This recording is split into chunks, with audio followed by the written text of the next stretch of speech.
On Friday, March 6, 2026, BlackRock, the world's largest asset manager controlling $12.5 trillion, did something it has never done before. It blocked investors from pulling their money out of one of its biggest funds. Investors wanted $1.2 billion back. BlackRock gave them $620 million and locked the rest inside. That same week, BlackRock disclosed it wrote down a $25 million loan from 100 cents on the dollar to zero. Not a gradual decline, not a managed markdown. 100 to zero in 90 days. Gone. If the world's largest asset manager can't tell you what its own loans are worth and won't give you your money when you ask for it, what exactly are you holding? That's the question reverberating through a $1.8 trillion industry right now. And when you understand the structural flaw that made this inevitable, you'll understand why gold just became the only asset in the world where the exit door is always open. My name is Alex, and I've spent the last decade tracking credit cycles and institutional money flows so you don't have to. What's unfolding right now in private credit is something I've been warning about for months, and the speed at which it's accelerating demands your full attention. If you want to stay ahead of what's coming in these markets, make sure to hit that subscribe button and give this video a thumbs up if it helps you see what's really happening. Before I break this down, I want to know, do you own any private credit funds, BDCs, or alternative investments? Or have you been watching from the sidelines? Tell me in the comments, because what I'm about to show you changes the calculus for every single one of those positions.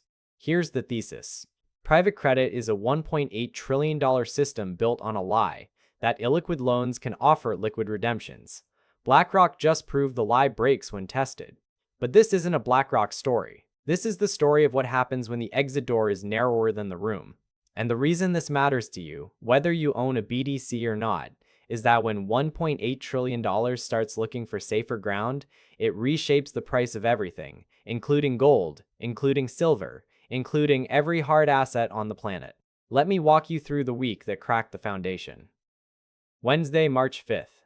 Bloomberg reports that BlackRock slashed the value of a $25 million loan to Infinite Commerce Holdings, an Amazon seller aggregator, from 100 cents on the dollar to zero. 3 months earlier, that same loan was valued at par, full value, no warning, no gradual decline, just gone, and this wasn't even the first sudden wipeout. In late January, BlackRock had already disclosed its TCP Capital Fund was preparing a 19% markdown of net asset value. 2 blowups in 2 months from the most sophisticated credit operation on the planet. But the real earthquake hit on Friday, March 6th. BlackRock's $26 billion HPS corporate lending fund, known as Hedgeland, announces it received withdrawal requests totaling 9.3% of net asset value, roughly $1.2 billion. Management caps redemptions at 5%, pays out $620 million, and locks the rest inside. This is the first time Hedgeland has ever breached its 5% threshold since inception. Remember, BlackRock acquired HPS Investment Partners for $12 billion in 2024. We'll come back to why that acquisition matters, because it tells you everything about who the exit was actually built for. BlackRock stock fell as much as 8.3%, its worst single day since April. A separate BlackRock private credit fund worth $2.2 billion also disclosed 4.5% redemption requests that same quarter. But here's what tells you this isn't isolated to one company. That same week, Blackstone's flagship $82 billion private credit fund faced record 7.9% withdrawal requests.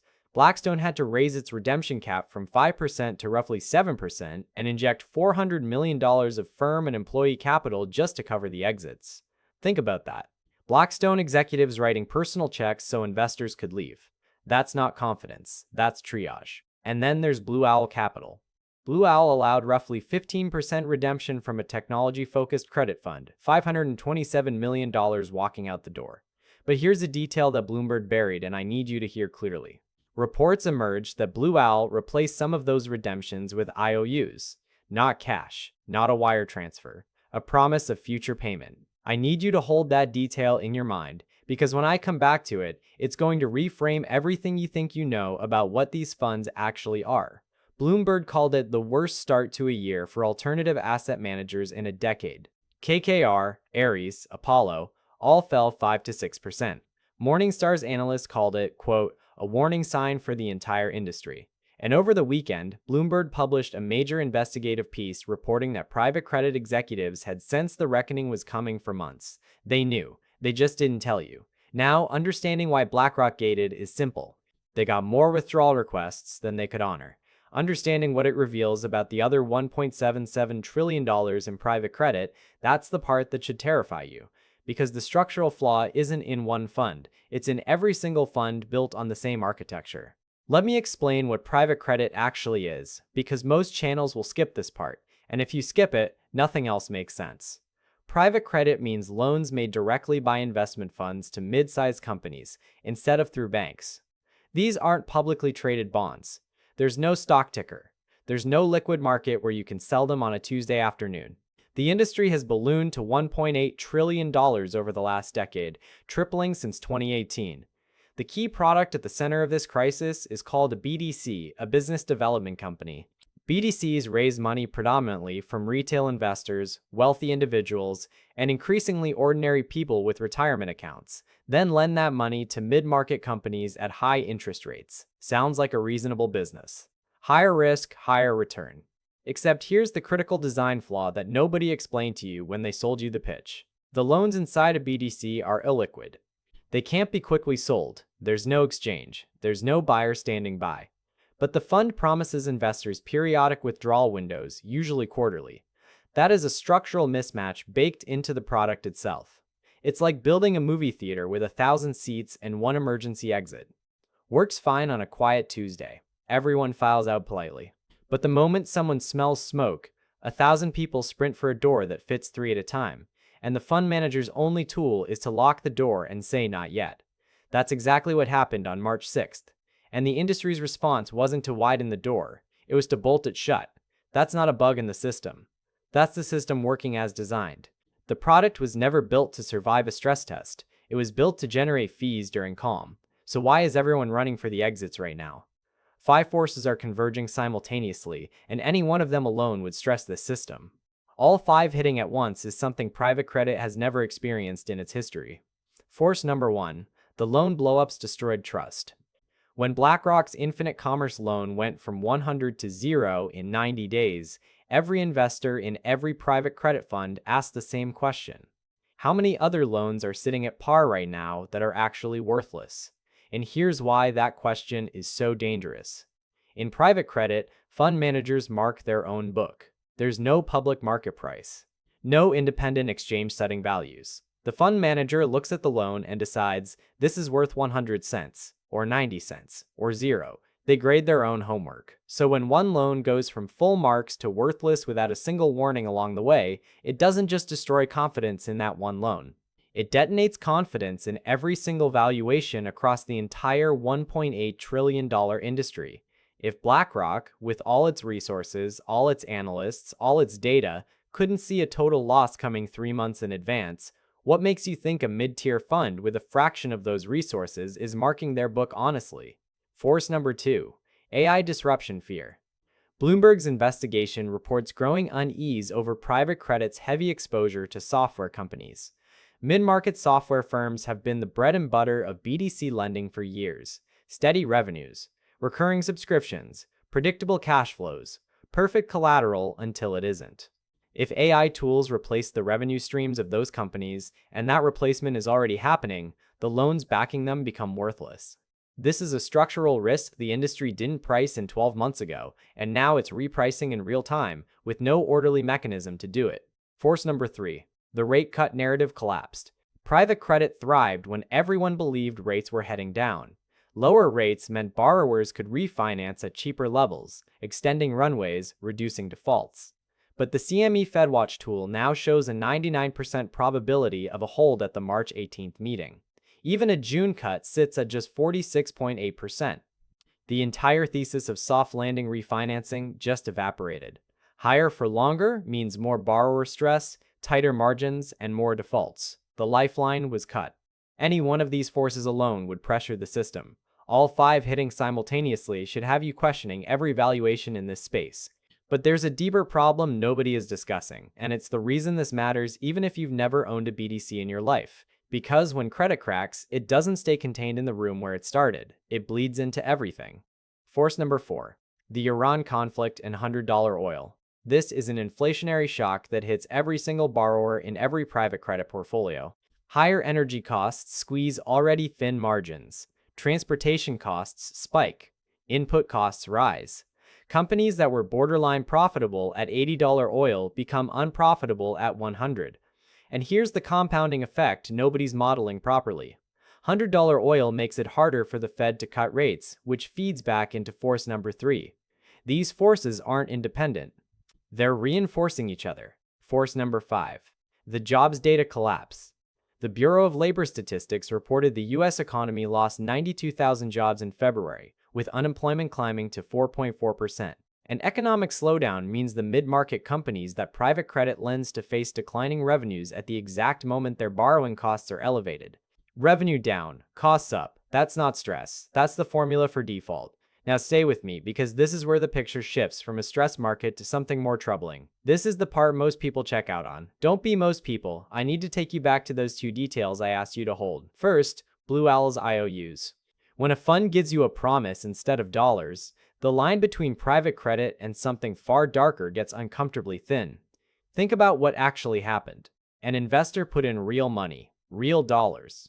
They requested that money back through the proper channel, during the proper window, following the proper rules, and they received a piece of paper that says, "We'll pay you later."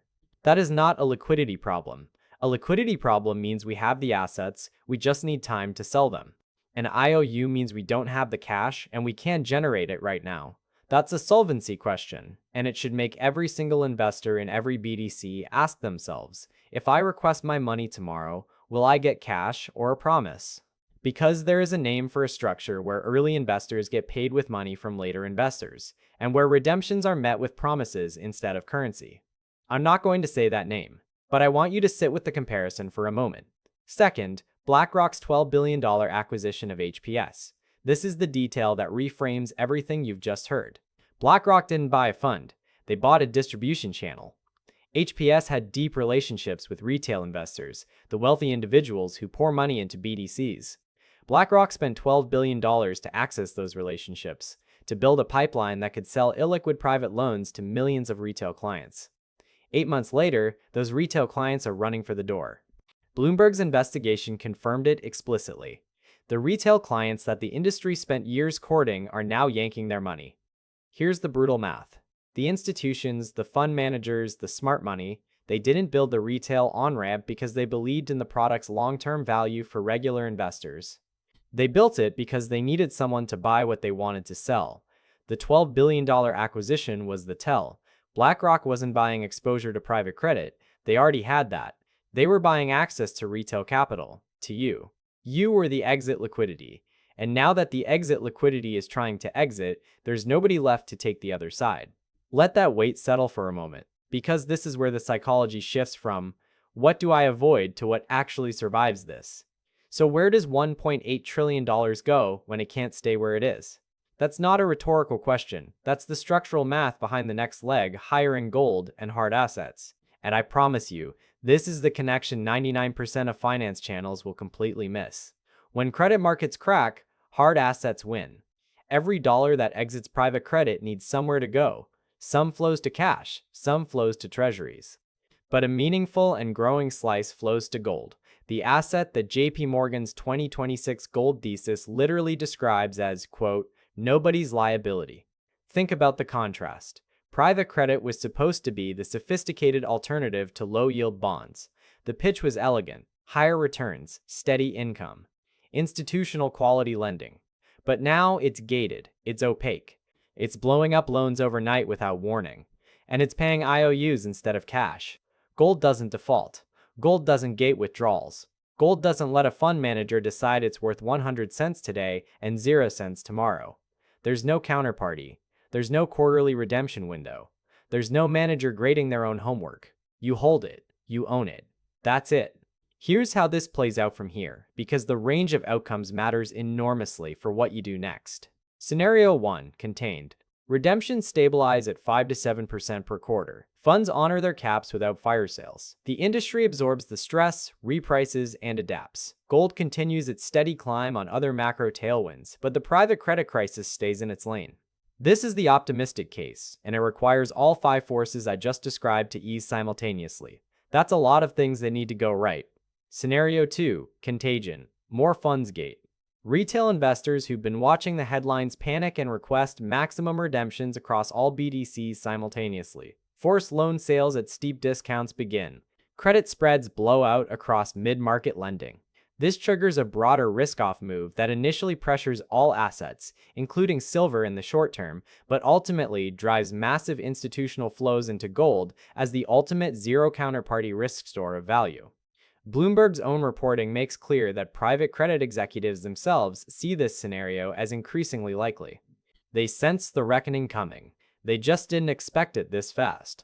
Scenario 3. Systemic. Defaults spike across mid-market borrowers as $100 oil, no rate cuts, AI disruption, and economic contraction converge all at once. Multiple funds mark down net asset values by 15 to 20% or more. Regulatory intervention follows. Congressional hearings.